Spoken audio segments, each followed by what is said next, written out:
Serial गुम है किसी के प्यार में के आने वाला एपिसोड बहुत ही ज्यादा कमाल के और धमाकेदार होने वाला है, क्योंकि आने वाला एपिसोड में आप सभी देखेंगे कि सभी को देखने जो लड़का और उसका परिवार आता है उसके साथ बातचीत बहुत अच्छे तरीके से हो भी जाते हैं, जिसके बाद वह लड़का सभी को पसंद भी कर लेता है। लेकिन फिर बातों ही बातों में सभी उस लड़के से पूछ लेती है कि मैं विधवा हूँ, इससे आपको कोई तकलीफ तो नहीं है, जिससे कि उस लड़के को मुंह पूरी तरीके से उतर जाता है। उसके बाद फिर सभी जैसे ही उस लड़के से यह बात भी पूछती है कि वह कभी मां नहीं बन सकती, इस बात से भी आपको कोई तकलीफ तो नहीं है। और ना बस इतना सुनने के बाद लड़का तुरंत गुस्से में उठकर खड़ा हो जाता है और सभी को बहुत ज्यादा खरी खोटी सुनाने लगता है और कहता है मैं भला ऐसी लड़की से क्यों शादी करूंगा जो एक विधवा है और जो कभी भी मां नहीं बन सकती। और इसके बाद वह कहता है कि यह सब आपको हमारे मिलने से पहले ही अपने प्रोफाइल में बता देना चाहिए था, ताकि इस तरीके से मेरी टाइम वेस्ट नहीं होता। इस तरीके से वो लड़का और उसका पूरा परिवार सभी ईशा और शांतनु को बहुत ही ज्यादा सुनाने लगता है, जिससे कि सभी की आंखों में आंसू आ जाते हैं। लेकिन फिर भी वो कुछ भी नहीं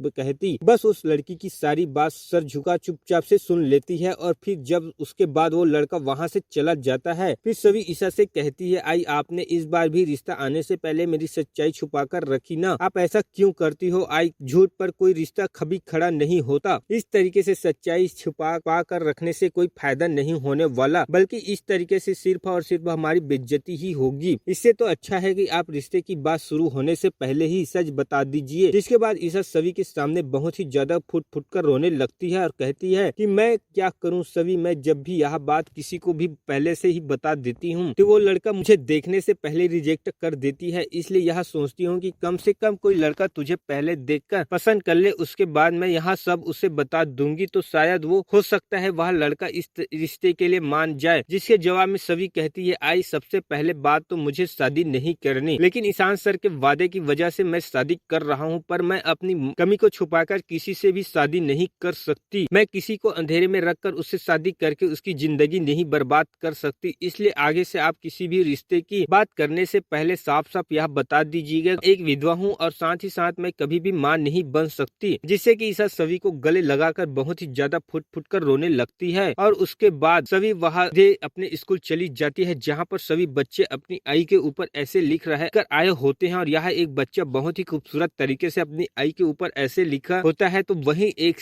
ऐसे भी बच्ची होती है जिसने अपनी आई के ऊपर ऐसे नहीं लिखा होता। और जब सभी उस बच्ची से उसका कारण पूछती है तो वह बच्ची बड़ी मायूस होते हुए सभी से कहती है भला आई के ऊपर मैं कैसे ऐसे लिख सकती हूँ, मैं मेरी तो आई ही नहीं है, मेरी आई तो मुझे बहुत पहले ही छोड़कर चली गई थी, तो मुझे पता ही नहीं कि आई का प्यार होता क्या है, आई अपने बच्चे के लिए क्या करती है, तो भला मैं कैसे अपनी आई के ऊपर ऐसे लिख सकती हूँ। इतना कहकर वह बच्ची बहुत ही ज्यादा मायूस होकर रोने लगती है, जिससे कि सभी को भी बहुत ही ज्यादा बुरा लगता है। और तब से सभी का उस बच्ची से बहुत ज्यादा इमोशनल अटैचमेंट हो जाता है। और फिर क्लास खत्म होने के बाद जब उस बच्ची के पापा उसे लेने के लिए स्कूल आते हैं, सभी उस पर बहुत ही ज्यादा गुस्सा हो जाती है, क्योंकि वह बच्ची के पापा जिसका नाम रजत होता है वह उस बच्ची को लेने के लिए क्लास खत्म होने के बाद भी 1-2 घंटे से लेट आते हैं। जिससे कि सभी रजत से कहती है आपकी प्रायोरिटी सबसे पहले बच्ची को स्कूल से ले जाने की होनी चाहिए। और बस सभी की इतना कहते ही रजत सभी के ऊपर बहुत ही ज्यादा गुस्सा करते हुए कहता है आप काम से काम रखना चाहिए, आप इसकी टीचर है न कि माँ, तो इसकी टीचर ही बनकर रहिए, माँ बनने की कोशिश मत करिए। इतना कहकर रजत अपनी बच्ची को लेकर सीधे वहाँ से चला जाता है, जिससे सभी को बहुत ही ज्यादा बुरा लगता है। तो इस तरीके से सीरियल में सभी और रजत की पहली बार मुलाकात होती है। तो आपको क्या लगता है दोस्तों, सभी ईशान को भुलाकर रजत कभी अपना बना पाएगी या फिर नहीं, इस पर आप क्या राय है कमेंट में जरूर बताएं। साथ ही साथ वीडियो को लाइक कर चैनल को सब्सक्राइब जरूर कर ले दोस्तों।